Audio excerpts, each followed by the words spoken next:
বার্বিকের অভিশাপ। কুরুক্ষেত্রের মহাযুদ্ধের আগে সমগ্র পৃথিবী একটি ভয়ঙ্কর সংঘাতের দ্বারপ্রান্তে দাঁড়িয়েছিল। দুই পক্ষ, পাণ্ডব ও কৌরব, ধর্ম ও অধর্মের সংঘাত। ঠিক সেই সময় ইতিহাসের অন্যতম শক্তিশালী যোদ্ধার আবির্ভাব ঘটে, বার্বিক। বার্বিক কে?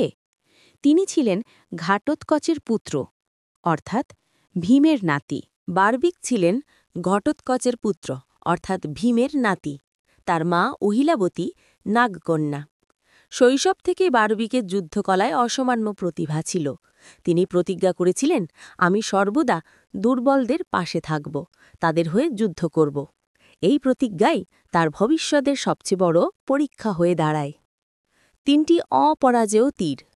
বার্বিক অর্জন করেছিলেন দেবদত্ত 3টি মহাবলশালী তীর। প্রথম তীর শত্রুর সংখ্যা চিহ্নিত করে দেয়। দ্বিতীয় তীর সেই সকল শত্রুকে নিশ্চিহ্ন করে। তৃতীয় তীর মন্দ রক্ষায় লাগবে।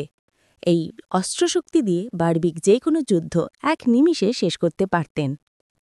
কৃষ্ণ জানতেন, যুদ্ধে যদি বার্বিক অংশ নেন, তার প্রতিজ্ঞা অনুযায়ী তিনি দুর্বল পক্ষের সঙ্গী হবেন। যুদ্ধ যখন শুরু হবে, কৌরবের শক্তি বেশি মানে তিনি পাণ্ডবদের পাশে দাঁড়াবেন।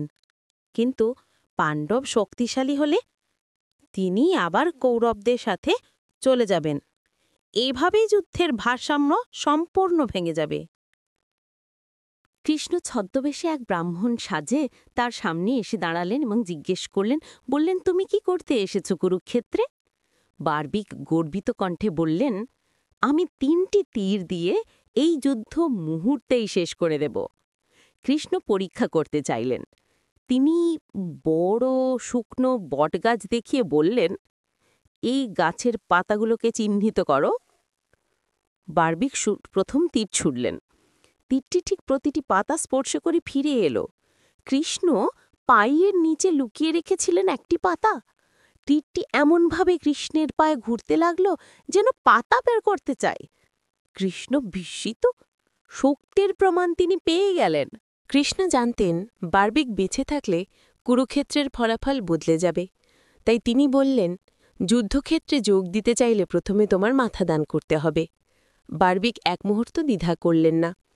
মাতৃশিক্ষা ছিল যোদ্ধার সর্বোচ্চ দান, শিরোদানের দান। তিনি কৃষ্ণকে বললেন, আপনি যদি সত্যিই ব্রাহ্মণ হন, আমি আপনাকে শিরোদান দিলাম। মহাবীর সেই বীর সন্তান নিজের মাথা অর্পণ করলেন। তার দেহ পড়ে গেল, কিন্তু তার কাটা মাথা জীবিতই রইল। যুদ্ধ শেষে কৃষ্ণ জিজ্ঞেস করলেন, বিজয়ী কারা? বার্বিকের মাথা সব দেখেছিল। সে বলল, আমি শুধু দেখেছি শ্রীকৃষ্ণই সকল অস্ত্র চালাচ্ছেন, পাণ্ডবদের হাত কেবল বাহানা। এই উত্তর শুনে সবাই স্তব্ধ হয়ে যায়। বার্বিক শ্রী শ্যাম। কৃষ্ণ আশীর্বাদ দিলেন, যুগে যুগে তুমি শ্যাম নামে পূজিত হবে, সকলের মনোবাসনা পূর্ণ করবে। আজ রাজস্থানের খ্যাতনামা শ্রী খাটু শ্যামজি হলেন সেই পরমবীর বার্বিক, যার দর্শনে বলা হয়, হারো না শ্যাম, জিতবেই তুমি। গল্পের মূল শিক্ষা, প্রকৃত শক্তির সমতাও ধর্ম রক্ষা করে। ব্রহ্মাণ্ডের বাণী, অধর্ম যতই শক্তিশালী হোক, ধর্মের বিজয় অবধারিত। ভিডিওটি ভালো লাগলে একটি লাইক দেবেন এবং চ্যানেলটি সাবস্ক্রাইব করবেন।